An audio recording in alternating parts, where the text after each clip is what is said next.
So the cameraman is giving the okay sign. No one at all. Oh, Are we waiting for anybody in particular? No, I don't think so. No.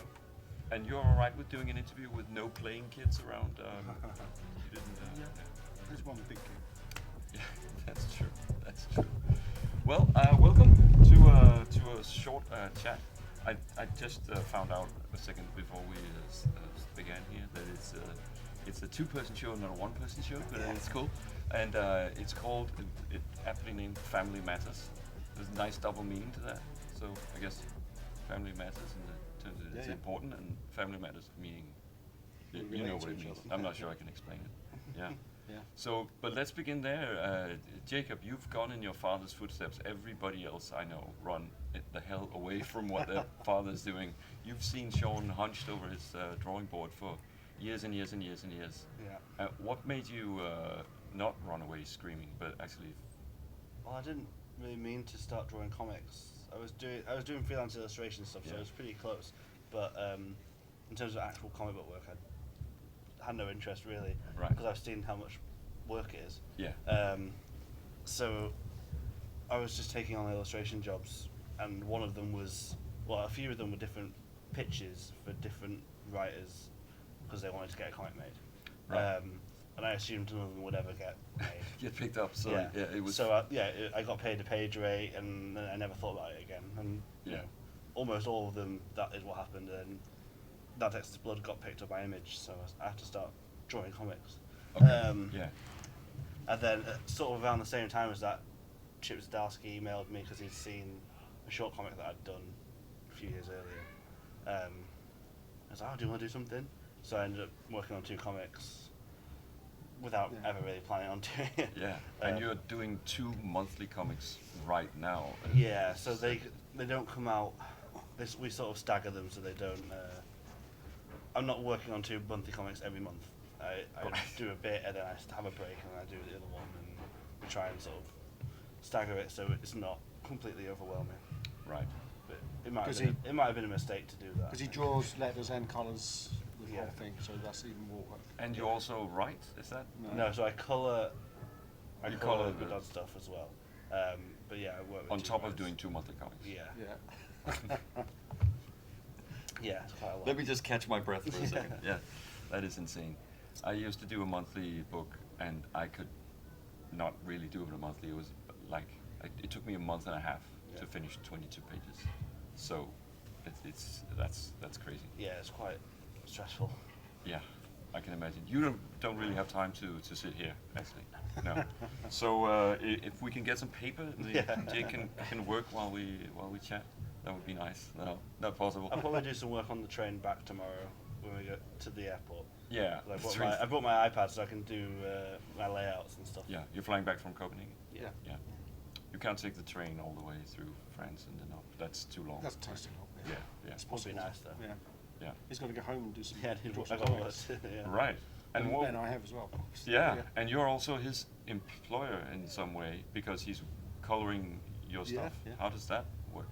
Well, we always had different colourists over the years. Since Ed Brubeck and I have started doing our own comics together, I think we've had about 3 or 4 different people do the colour work. Not for any particular reason, they just sort of, they get busy or they don't want to do it anymore or we want to change. Yeah. And we did a book a few years ago called My Heroes Have Always Been Junkies, and that was a shorter 60-page self-contained story. And I wanted it coloured in a particular way. I've been looking at British romance comics from the 60s that were printed in like black and a couple of colours. It wasn't full colour, and it'd be quite graphic in the way they'd overlay.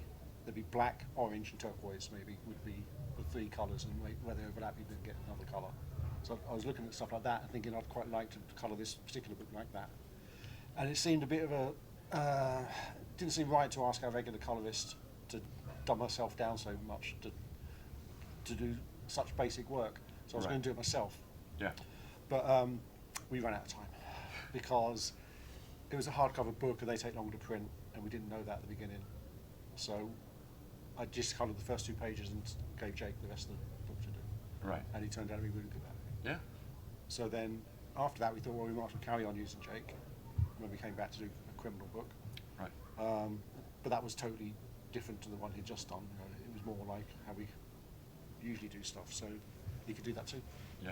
So yeah. But I leave him to it. You know, I don't really have much input on what Jake does. Right. But from your perspective, you were hunched over your drawing board, and your son wanted to do the same thing. Was there any fear in your mind, or like, oh God, he's really, not going to because follow you know, like me? he said, he was out of art college. He was doing the illustration work, but that would be one little job there that takes a day or two, and then he's got to find another job, and that didn't seem as secure as doing comics. Like you say, it takes at least a month to draw a It's a daily comic. grind, yeah. So you're only looking for work maybe once a month, rather than 2 or 3 times a week. Right. So it seemed much more secure. And from my own experience, because I've been doing it so long, Yeah.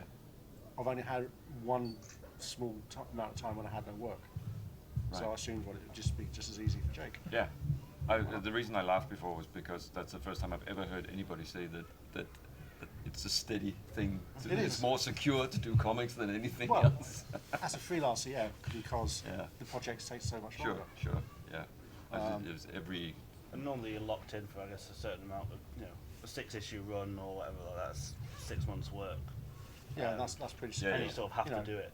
Even if you have real jobs nowadays, you might not have that job security anymore. So That's true. Yeah. That's true. Yeah, but it's the normal people, and if you go to the bank or anything, and you say you're a cartoonist, they look at you like you're the street musician with a Well, you crumpled managed, up you old managed to hat get a with mortgage coins in and buy it. a flat. Yeah. And it wasn't too difficult. Oh, really? So didn't I have to write a letter saying we'd give you a certain amount of work? You had to promise, Yeah. like a few years worth of work. And I got that when I first started, Like you had to sign a fake a contract, basically. Fake a contract. Yeah. and I had the similar thing when I first started and tried to get a mortgage. I was working for 2000 AD at the time, and the editor wrote a letter saying, to whom it may concern, I got a guaranteed amount of work for the year. Okay. So that was enough to. It was a lot easier back then, but that was enough to make it okay. Yeah. When did you start professionally working in comics? In 1980. 1980. Yeah, I was 15. I met someone when I was 13 at school in I don't know if you have it here, but adult education classes after in the evenings for adults to learn stuff. And there was a guy who did a class about making comics. So me and a friend who were really into comics, even though we weren't adults, we got permission to go along to the class and learn how to do comics. And the guy who taught me art at school was also a student of the same guy. So he drew what then was a popular thing. There was lots of comics aimed at young girls in the UK back in the 70s. So he drew that. So one of his reasons for running the class was to look for new artists. So after a couple of years of him sort of pushing me in the sort of direction where my work was good enough, and also the similar right sort of style for a girls' comic, by the time I was 15, he thought he'd take a chance, and there'd be his jobs, but I'd ghost pencil for him, and he'd ink it, and none of this stuff ever got credit on it, so it didn't really matter, and it all looked like him once he'd done his thing over the top. Right. So So, it's so a I've got great that. training ground. Yeah, for- and then after about maybe 2 or 3 years, I started getting work just for me. Yeah. He had an agent that got him these jobs, and the agent took me on. In England Yeah, at that point. Yeah. Well, Right. it was a Scottish publisher mostly, Okay. but yeah. Yeah. They published the Beano, which is like the famous humour comic, and at the time loads of other things, but that's all died off now. And you also mentioned 2000 AD, which was big in the UK at that. Yeah, in the but I 80s, wasn't really right? interested in that. No. No. Okay. Because I just like Marvel comics. Really? Yeah. Yeah. So Ken, who ran the class, had to stop me drawing Spider-Man and make me draw teenage girls or ballerinas or stuff like weird cliche stories that we had to illustrate. Sure. But yeah, it was perfect training. But it didn't break your spirit, and you thought, I can never No, I do thought it this was for-" brilliant. No, I got paid to do some drawing. Okay, And then yeah. a few months later, it's in the shop, and you can go. I didn't care. It didn't have my name on it, and it Yeah. wasn't what I was really interested in drawing. But no, that's really cool. Yeah, No, especially and I with was his still, name on it. I was still at school, so instead of have a newspaper round or another sort of part-time teenage job, I didn't do any of that. I just spent the weekends drawing comics, spent all my money on records. Yeah. Yeah, it's great. Yeah. That was on my list of questions, actually, the records thing. But you often post a picture of a vinyl record that's playing in your studio. So how big an influence or how important is music in your life and workflow? I don't want to say it's influential in the way that back in the day you used to have quite a lot of illustrated record covers. Mm-hmm. I always thought that'd be a cool job to draw, Yeah. a science fiction book cover or a record cover or a film poster or whatever. So it was good in the way it showed you where you could apply the skill of drawing in different areas. Yeah. But I mean, I have music on all the time when I'm working. I can't listen to radio or podcasts; it puts me off. Mhm. But music. But and I'm old enough that when I was a kid, everything was on vinyl. And Sure. I just got back into it again the last few years. Yeah. Okay, so it's like you rekindled your love for Yeah. vinyls. I mean, I got rid of most of my vinyl when Jake was, 10 or something like that. Yeah. But kept some of the really good stuff. I'd replaced it all on CDs, so it didn't matter. Yeah. And then about 7 or 8 years ago, I did an exhibition for the Lakes Comic Art Festival in the UK. I curated an exhibition of record sleeves drawn by comic artists, Oh. like real ones, not Right, like right. done for an exhibition. So like the most famous one is Meatloaf Bat Out of Hell was painted by Richard Corbin. I did not know that. Bowie's Diamond Dogs was, I think it's a Dutch artist, did that dry peel art. And then turns out there's loads of them. Yeah. We had about 100 maybe, Wow. and the only criteria we had was they had to be 12-inch vinyl, so it would be good on the wall. So like Mobius did a really nice Jimi Hendrix album cover back in the day. Robert Crumb. There was like I had a Tintin one from the 50s was the earliest one, and then we had stuff that hadn't even come out yet from like new artists. So that was just a print.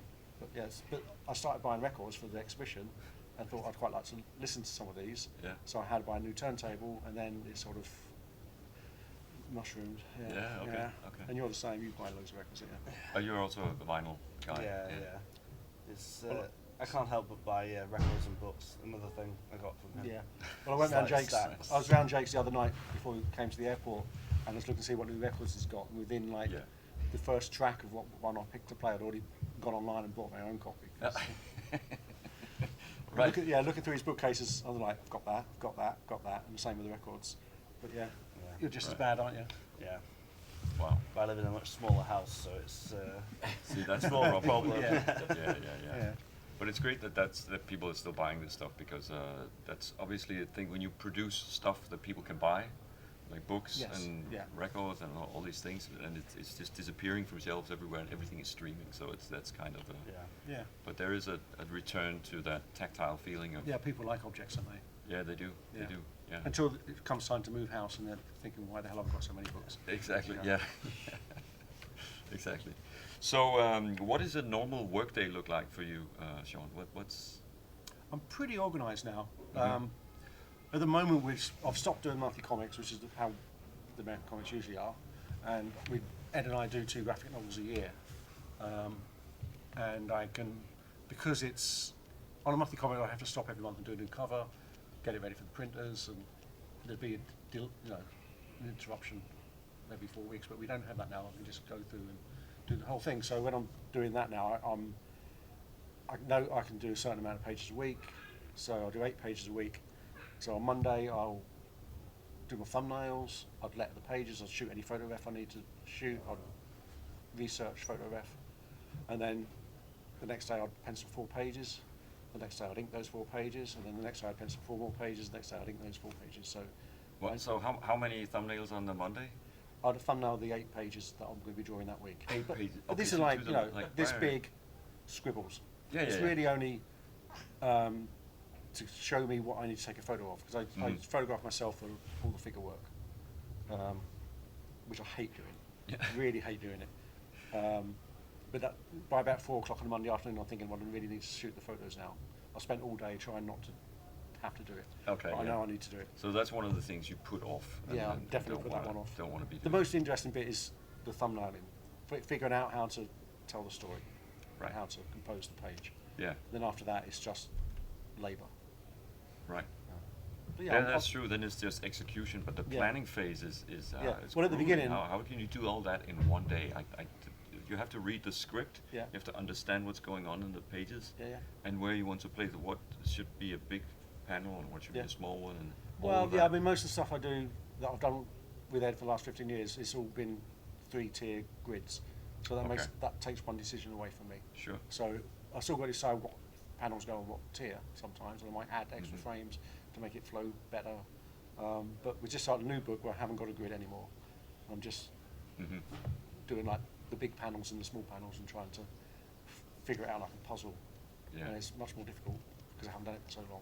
Right. It's been How did I mean? Okay, so you started out in the 80s, and you must have gone over with that whole British invasion that they talked Eventually, about, yeah. Neil Gaiman and Yeah. Garth Ennis, and so you were part of that like That's right, yeah. wave. Yeah, well, I did the girls' comics from when I was 15 until I left art college when I was 23. And 2000 AD started up a new comic called Crisis, and they were looking for artists. So that got me into proper British comics, you know, Right. more where you get your name on it and people. And there was a British Marvel comic up department. There was, yeah, but I never No, went you for never them. went with But it. that was Okay. the same time, and Deadline magazine with Jamie Hewlett and Philip Bond was also starting up. Okay. So there was a lot of stuff happening. Yeah. Comics were for adults then. Yeah. You know, It was just after Watchmen and Dark Knight Returns and Mouse.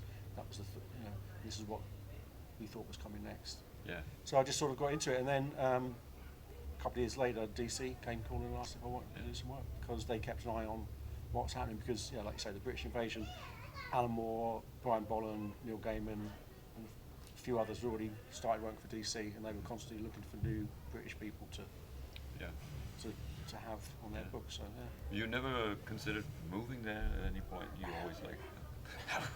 Of course not. No, didn't have to. It's even easier now. But back then, I'd put my pages in a FedEx box every week, and they'd go to New York. And then pray to the gods above that it wouldn't nothing get lost. Nothing ever got lost. No, but really. it was before the internet, so scripts came over via fax. Yeah. Yeah. So I remember I sat next to Peter Snider at the studio, and because of the time difference, the fax machine, if I was working late at night, all of a sudden you would hear a weird sound, like, what is that? And then it would just start spitting out several feet of comic scripts. So that was crazy. much easier now.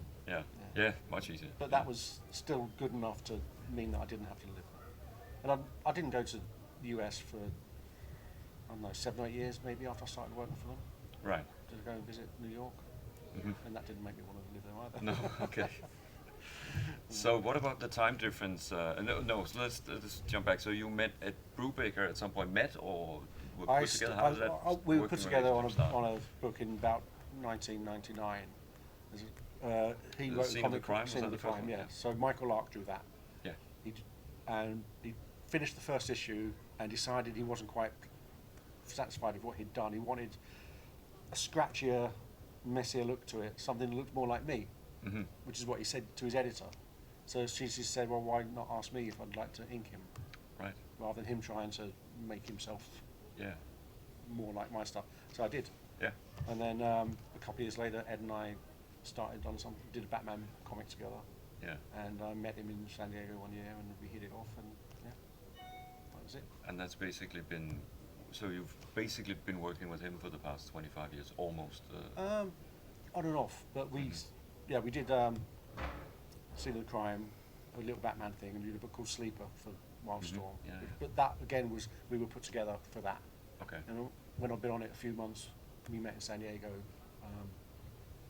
liked each other, thought that would be, but we weren't planning then to suddenly go off and do our own thing. Right. Ed went off to did Captain America and created the Winter Soldier, and I went off and drew Marvel Zombies, and we were both getting a little bit fed up with working in corporate comics like that. Ed especially because he was trying to tell this big Captain America story, and every couple of months he'd have to fit it into whatever their big event thing was that summer, and he was getting very frustrated. And I'd just done Marvel Zombies, and it was Marvel's biggest selling comic of the year. But then I didn't hear from them for a year. They didn't say, thanks very much, would you like some more work? Nothing happened, so I was scrapping around for work all the time. Realising that no matter how successful you might be for them, one day they're not going to want you anymore because your editor leaves and the new editor doesn't, has his own favourites or whatever. Or you go out of fashion, or a million reasons why. Like all the ones I loved reading when I was a kid, those ones stopped work because they went out of fashion. So if it happens to them, it can definitely happen to me. And it just happened to be that Ed was thinking at the same time that he wanted to do something new, something that he could control and own. 'Cause all the stuff we did before had all been owned by Marvel or DC or whatever. Right. We didn't have any control over any of it. Right. So we thought if we did our own thing, we can decide, you know, how much to do, how little to do. We don't have any editorial interference. We can do whatever we like. So it just happened to be successful enough to carry on doing it. Right. We weren't in it for the money. We was in it purely for the artistic control. So as long as I made a similar amount of money I would make drawing for Marvel or DC, Sure. I was quite happy. And Ed again was the same. So now it's better, but back then it was steady, and then it would go up, and it would time every time I had a new book out, and then after 15 years, it's a comfortable living, and we've got no financial worries about it not. Yeah. If the next book doesn't do very well, it doesn't really matter because we've got 20 old books that sit in print. Yeah. You know. Yeah. So how do you coordinate? Because you do several series with Brubaker, right? Yeah. You do the Criminal, and there's the Fatale, and Yeah, but they're not at the same time. We just. yeah. So Well, so Criminal's ongoing. Sort of, we go back to that every so often. Okay. We've just done a Criminal Christmas story for an Image anthology Yeah. that comes out at Christmas, but we do stuff in between. Mhm. So no, they're always finite projects usually. Like the Tar, we knew that would be a certain length, and then when we finish coming towards the end of that, we decide what we want to do next. Yeah.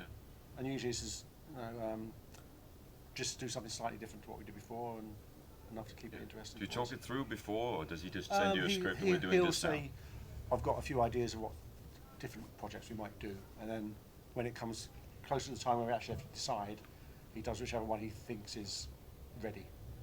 Now he's got all this stuff in his head and all these notebooks, and once he's got enough there, so he knows how to start, we'll go and do that. Yeah. What about your working relationships, Jake, with people that you pitched stuff with?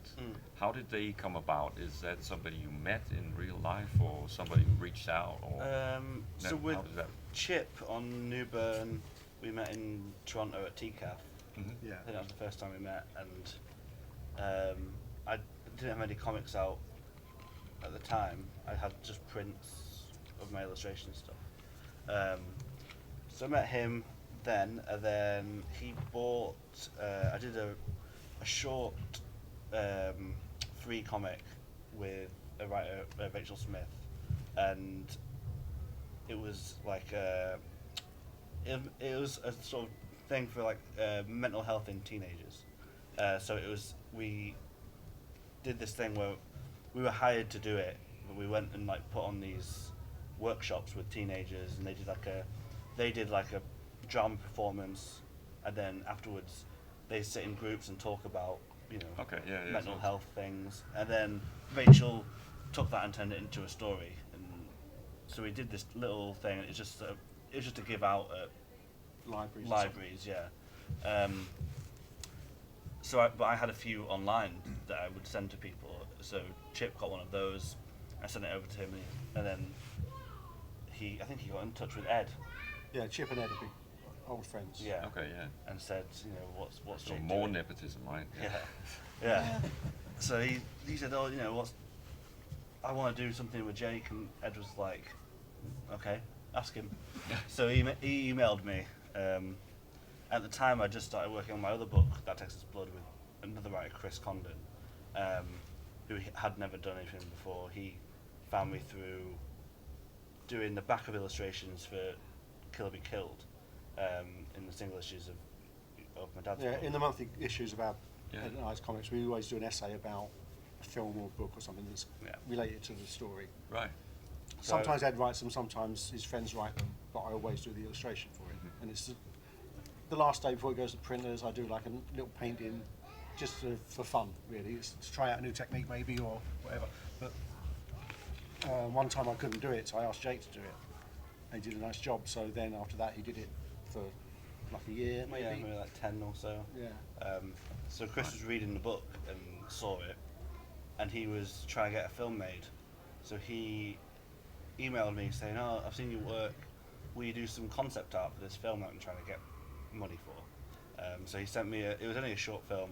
The idea was that he would make a short film and use that as a pitch to go on and make a feature. Mhm. So the main character was the sheriff, who would in the feature film would be a sort of side character. He wouldn't, but this was his sort of mini film. So I did the concept art for that, and the film never got made. But he was like, but I like this idea and I like this artist. So he just emailed me and said, should we just do it as a comic? So that's what That Texas Blood came from, and we ended up using that sheriff character as the main character throughout the whole So set. Jake drew like 6 pages for the pitch, Yeah. purely because Chris paid him. Yeah. You know, Yeah, he needed, I never thought he needed the money. Yeah. Yeah. I never thought it would actually get picked up by Right. So anyone. you're the dog that caught the car. And Yeah. Oops. Yeah, so we sent it to 5 or 6 different publishers and didn't hear anything back. And then I think 3 months later, Image emailed back saying, if you've not got anywhere for it, do you want to? We'll take it. And Image is my publisher too, Yeah, but they didn't yeah. know that Jake was my son. No, They yeah. didn't know that. Ah. I Yeah. didn't tell them, and Yeah, we it didn't, wasn't. we didn't mention it in No. the thing. Because we wanted to get it. If we got it, we wanted to get Above it. the line Yeah, and yeah. everything. Yeah. Sure. But I hadn't met Chris until he came to the Lakes last year. No, was it last year? Last year. Yeah, he last came year. to the UK festival. So he last came year. over in October to the UK, Yeah. and that was the first time we'd ever met in person. We just email, or a lot of it is just like Instagram Messenger. Okay. That Yeah, seems yeah. to be somehow how we've chosen to talk to each other. Right.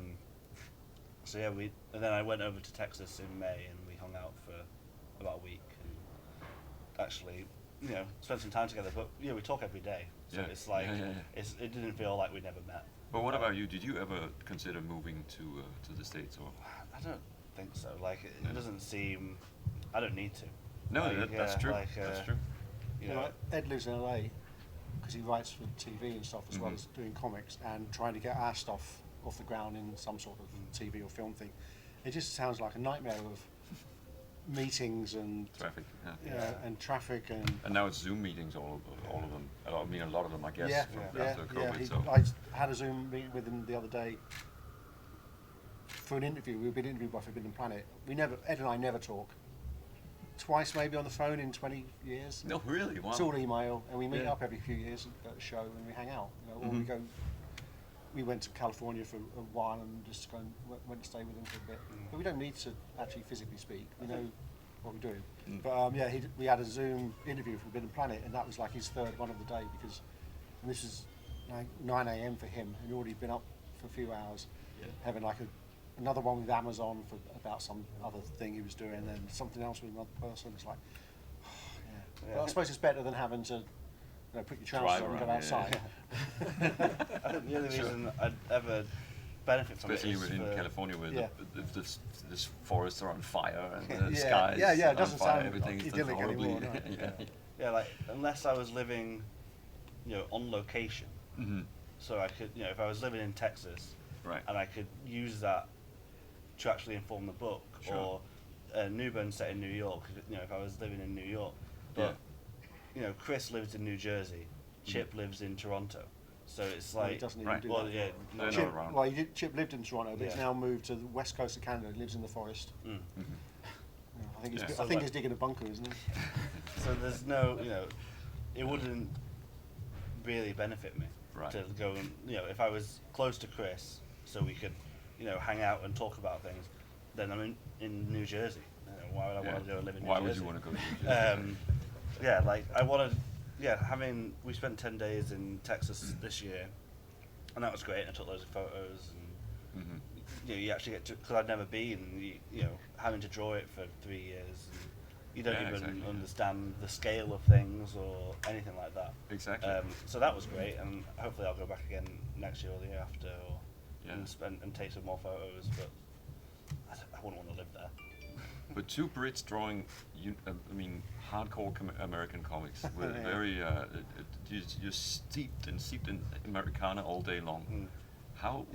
How does your European sensibilities influence that work, if at all? Well, so you say the sense of scale. Yeah. A road in the States is so much wider than we ever see in the UK. Mhm. Yeah, I feel Yeah, like you have to like- scale up all the Yeah, cars. yeah. In the Yeah. middle of a city, there's like 4 lanes of traffic and stuff. I can't help We but don't draw get that. what Even see in London, it every day, wouldn't be like that. Right. in the Oh, you have to draw them driving in the wrong side of the Yeah, road. yeah. even. Yeah. But I mean, I draw like modern day American stuff Mhm. or period American stuff, and it's all the same to me because it's all foreign, Sure. alien. Yeah. So Yeah. it doesn't really. But you've never had that call from an editor saying, "That's not what a lamppost looks like." Well, because we work with image as well, they don't really do anything like we don't have any. Nobody- they don't have any input in Right. other than checking the grammar and Yeah. like I think it'd have to be really wrong for them to. Yeah, I say mean, that- I have Chris I've tell got, me yeah, he's or- got Chris and I've got Ed, so Yeah. they can tell us if we've got it really badly wrong. Right. Right. No, I like doing the research. There's never enough time to do enough of it. Mhm. The But thing there's is, always, that when you read other people's books, you don't you don't notice. No. because they've built. It's a whole world, isn't it? So it doesn't really matter. But when I went, I was like, oh no, I've been drawing this all wrong the whole time. Like you see all the. Any particular but then- examples? Well, just like there's a bar that's in the comic, and it's based on a real bar, Mm-hmm. but I didn't know what that bar looked like, so I Right. just drew Inside. and outside. All right. So I just drew what Yeah. I thought of as a bar, Mm-hmm. which is very British looking. Right. But like I didn't think it did. It was sort Sure, of like yeah. vaguely like a bar. Yeah. But then like I went to the real bar and I was like, oh, this is not like it was like a terrace building with, and in the book it was, and then I went to the actual one. It's like a shack in the middle of the desert. Like it's Oh, wow, like yeah. it's not the same thing at all. There was no way to Google that place now. I probably could have done if I bothered. But you're not drawing a real place anyway. No, it's not a real. right. It's like the idea of it is based on that, Yeah, but it yeah, doesn't. yeah. But then no one has ever said anything that like that doesn't look like it should be there. Like it's still, people don't care. Yeah, I suppose it's the same here. American culture is everywhere Sure. through all your TV and films Yeah, and yeah, stuff, yeah. so you Yeah, can't help exactly. but We have a watch the same passing, thing. familiarity with it all. Yeah. Yeah. Yeah. But yeah, the details. Now, every time I've been to the States, like the first time we'd been when Jake was a baby, I think, I came back with a couple of thousand photographs of really boring things. Mm-hmm. Fire hydrants and street signs and stuff, because that's what I need. Yeah. And I still yeah. use a lot of that old stuff now. Oh, really? Yeah. And I've got a pile of books on New York, probably this big, Yeah. like photo books. So much easier with the internet. Yeah. But that's- before the internet, it was. Well, when you came to the studio the other day, when Dad arrived in Manchester to come here, I was still working, so he came to the studio, and like pulling out books, but like pulling out all these photography books, which are just great reference for streets and whatever you might need. Yeah. But then I'd never really look at it. I think. Right. The Oh, you have idea is Google that- Street View as well. Even. Yeah, I do a lot. but of the Google camera's Street too View. high. Yeah, it is. Yeah. So that it's really obvious when anyone uses that. It's Yeah. like, oh, yeah. When they draw the big circle with the on the Yeah. on the ground. Yeah. Well, I'm doing a book at the moment, and it's set in an unnamed French town, Mhm. where there's a book fair, and it's meant to be coastal, and it's sort of middle of France somewhere. So I've based it on Angoulême because I've been there a few times for work, Mhm. and Ed wanted something sort of medieval looking, sort of, old. Yeah. And that is. Yeah, I mean, for Ed, anything more than 50 years old It's is old for an American. So that's really good, but it doesn't. We're not going to name it because it doesn't fit some of the plot elements. We need a port, and we need stuff that isn't actually in Angoulême. So Right. for like the feel of it, I can take the Google camera around and Yeah. figure out. And also, it makes it nice because you can get lots of different angles on the same thing Yeah. just by moving the camera around. So I try and get reference from TV shows. Like for this Reckless series of books we do is set in 80s LA. So I went and bought Rockford Files on DVD, and Right. we did another one where it's set in San Francisco, so the streets of San Francisco, thinking that would be really good because you'd get a scene, and the way it's shot, obviously different cameras, different places, you'd get different angles on the same thing, which you can't necessarily get if you just see a photo in a book. Right. But I've never actually got around to watching any of the stuff because it's always like there's never enough time. Never enough time. Never enough time. No. So I can ask both of you this: what is the secret behind having a functioning working relationship with somebody on the other side of the world like that? Okay. Well, from Ed and I, it's we just leave each other alone to get on with it. Mhm. I totally trust him to write a good story that suits me and is good for our brand, our career, you know, and he trusts me to do exactly the same as well. I mean, he never sees my thumbnails or anything like that. All he sees is the finished page. Mm-hmm. And he never comes back and like, No. oh, Well, sometimes I want that person to have longer hair or whatever. no, he might say that's really badly drawn, and I know it is And already. you go, but sod off. But I'm hoping he doesn't notice, but he always notices. No, we just leave it, and I never question any of his story decisions. You know, I trust that he knows what he's doing.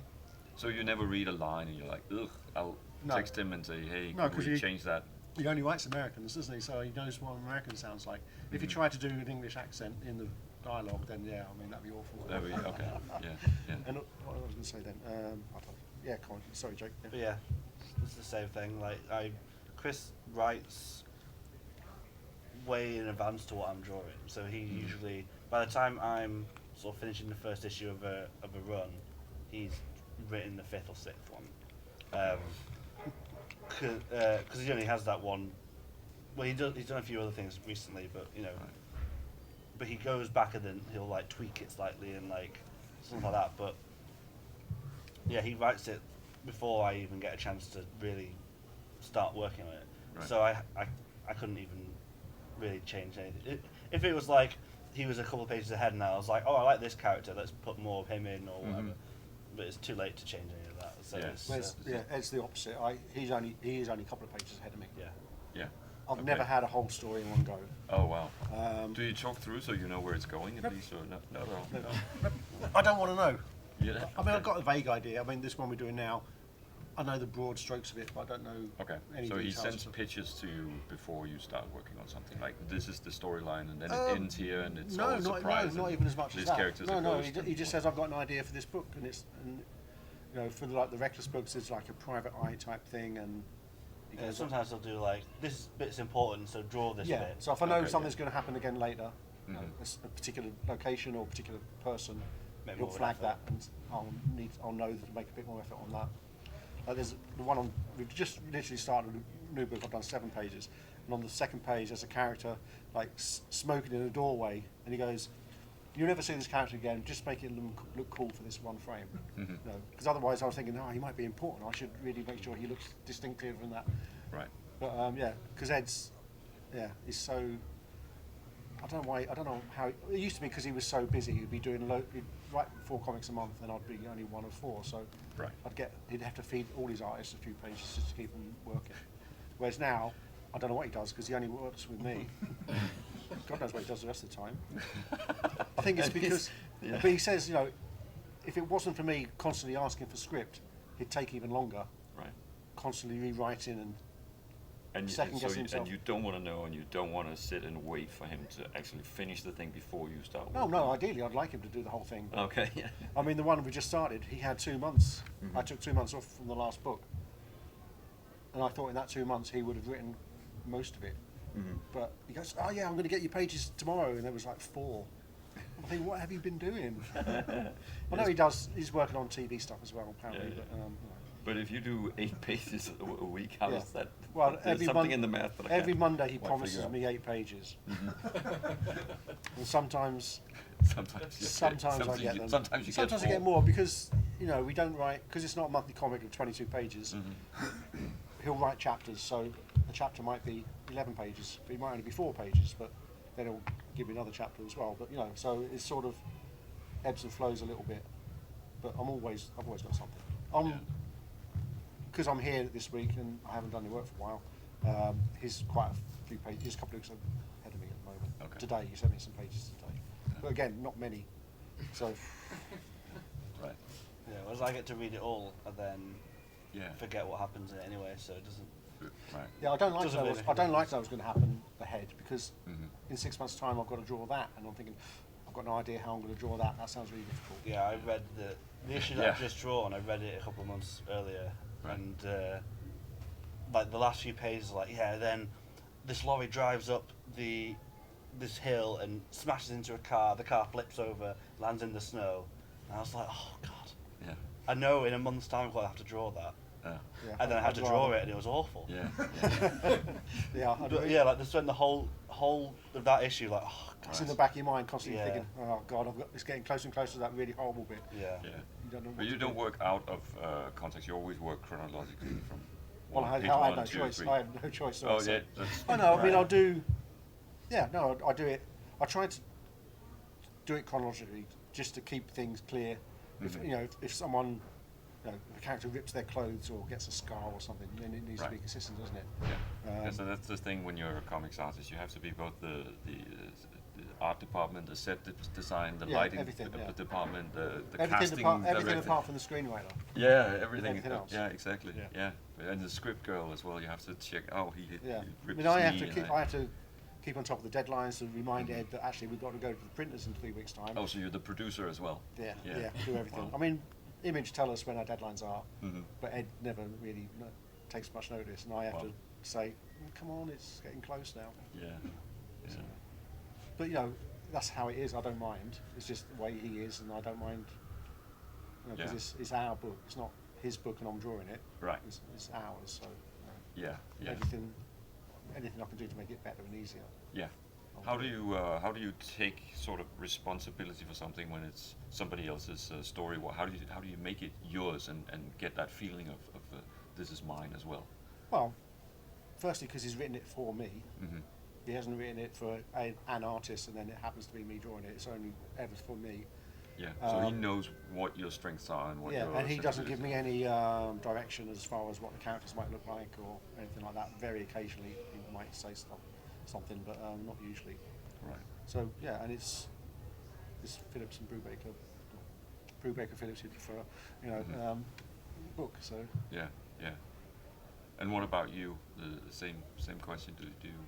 Yeah, I think you automatically put your own self onto it anyway. Like yeah, Mhm. like the scripts that Chip and Chris write for me are much tighter than what Ed writes for you, no, it's and not you much sort of get left alone to do what you do. Right. Otherwise, they might as well draw it themselves. Yeah, because well, yeah, it probably helps that they can both draw. Right. Ed used to do his self-published stuff when he sort of angsty.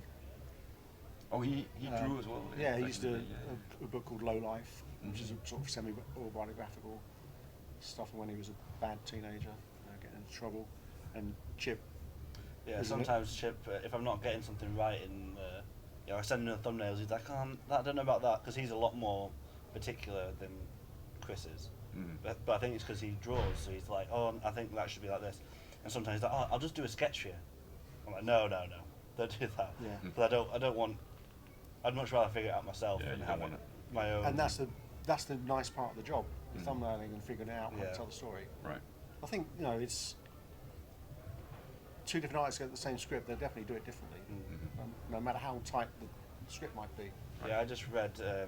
Chris has done this other book. It's like a wrestling noir thing, Mhm. one shot, and a different artist.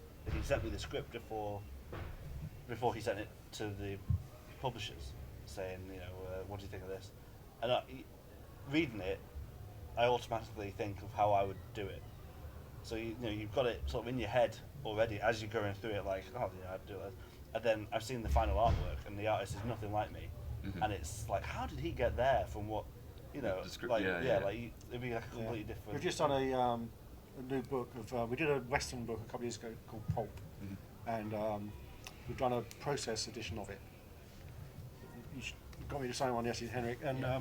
it's got everything in it of how we made the book. So it's a 66-page story Yeah. originally. So I should have just read that And instead of asking. we've managed to expand it into a 300-page book because it's got all of Ed's handwritten notes Mhm. talking about how he writes and how his ideas come into his head. It's got all my thumbnails, cover sketches, and then most of the book is a left-hand page of scripts and a right-hand page of pencils to show exactly how we got from what he gave me to what I gave him. Wow. So that's a very illuminating how much the artist puts into it. I mean, Yeah. I don't have any say in the plot, Mhm. but the way the story's told, I think, is an important part that is usually invisible to the reader. Yeah. If you do it well, then Yeah. the reader doesn't notice it. It's only if you do it really badly, and you can't tell what's going on, Right. But at the same time, the script is also invisible to the reader because what they see is your artwork. Yeah. And of course, the dialogue is there, Yeah. but everything else is. Yeah, the below script the is just surface. instructions to me. Yeah. But quite vague instructions. Okay. Yeah. Yeah. Yeah. So more, you get more tight scripts where it's told Slightly, but not. There's not much detail. first picture, there. second picture, second Well, frame. So because Chris is a new writer, so he doesn't know right. there might be a right way to do it. There isn't. Mhm. Obviously, there's a million different ways of doing it, but Yeah. Yeah, everyone always gets told look at an Alan Moore script because he's like the one that gives you so much direction. Yeah.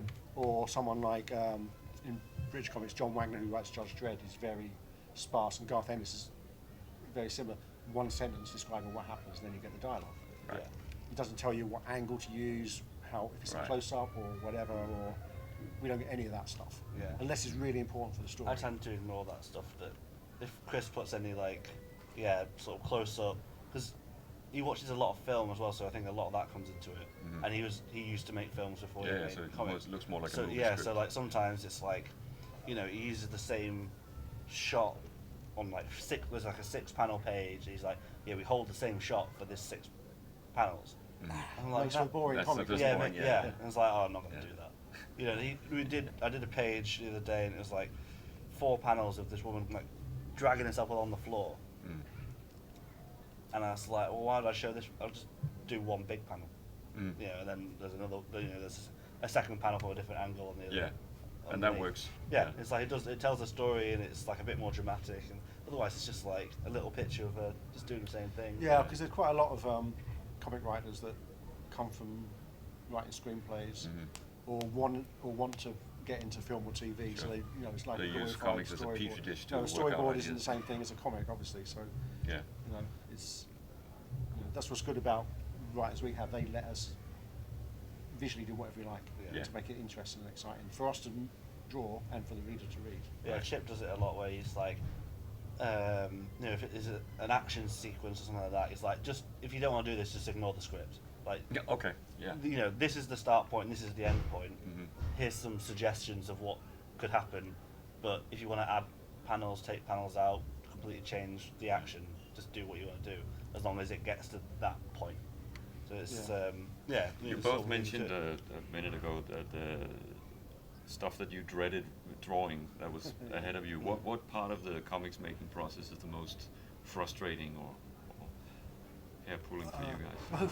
Most frustrating bit is when you get your comp copies and then you notice all the mistakes. I don't look at mine that closely. Oh, I do. I've been doing it over 40 years now, and every time I get a new book out, it's so exciting opening the box and seeing Mhm. the real thing. Yeah. Yeah, I like looking at the cover and the object, but I never go and read it. Oh no, I don't read it. No, no. But yeah, for most, You don't read it when you colour my stuff. No. I've got no idea what happens in those books, but they look great. I don't know. Like, I don't like drawing things that look obviously wrong, like cars and buildings and stuff like that. That's always I like. Cars and buildings. I like drawing people. Mm. I'd quite happily just draw a whole book of people in a black room. Right. Yeah, Stood perfect, around. Yeah. Yeah. Right. That's the bit that I like to do. Like the I pulp- like facial. I like doing like facial. Yeah, the acting. Yeah, the acting Yeah. side of things. So Yep. Yeah. Yeah. Um, I'm the same. I Yeah. mean, I did pulp because I wanted to draw Western, even though horses are really hard to draw. Mhm. But we didn't, in the end, have to draw many horses. That was all right.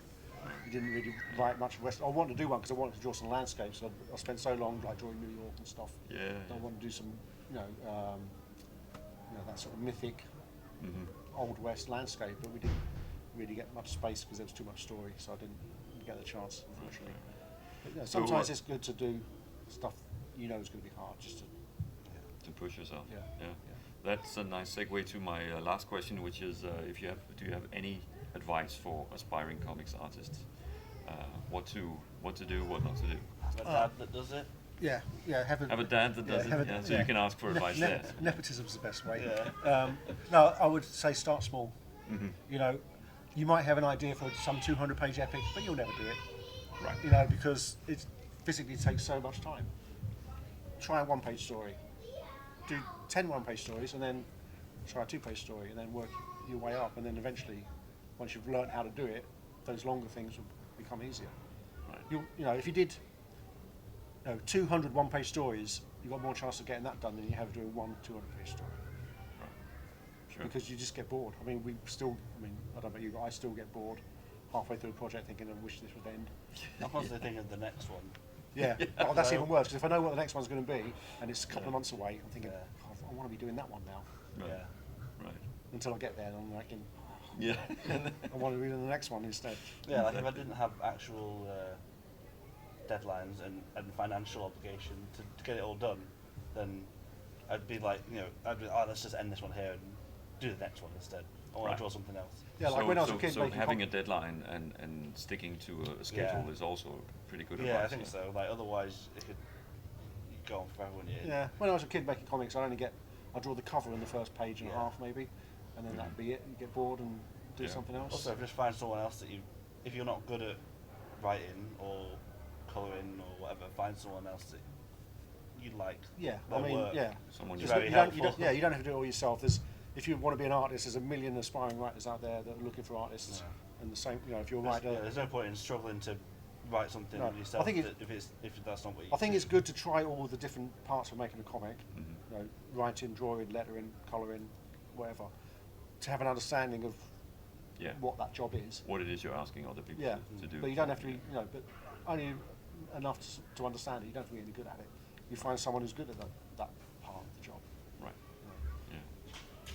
That is good advice. Where can people find you guys online? What's the best resource you want to direct people to? Well, I've got a website, seanphillips.co.uk, and there's links on that to like all my other Everything stuff. else, But, yeah. if you put my name in Google, it's the first thing that comes up. So Mhm. Yeah. I'm on Instagram and Twitter with my name, and we have a Patreon with Chris where we do sort of behind the scenes stuff and newsletters and that kind of thing. Yeah. So that's patreon.com/ Condon Phillips. So Condon Chris Condon. yeah, just Google us. Yeah. Yeah. I'm quite a famous comic artist. So Oh, you are? I'm not the American football player with the same name. I know, and I'm not the wrestler. Yeah. There's a wrestler with the same name as me. And also, quite a lot of people tend to be going to prison with my name as well. Oh, well. Yeah, On the Google alerts. yeah, on the Google alerts. It's not me. Swear. Nothing, not for anything really bad. Just innocent, mate. No, not for anything really bad. Yeah. No, okay. Thank you guys so much for having this conversation. That's right. Thank you. Thank you very much. Thanks for coming.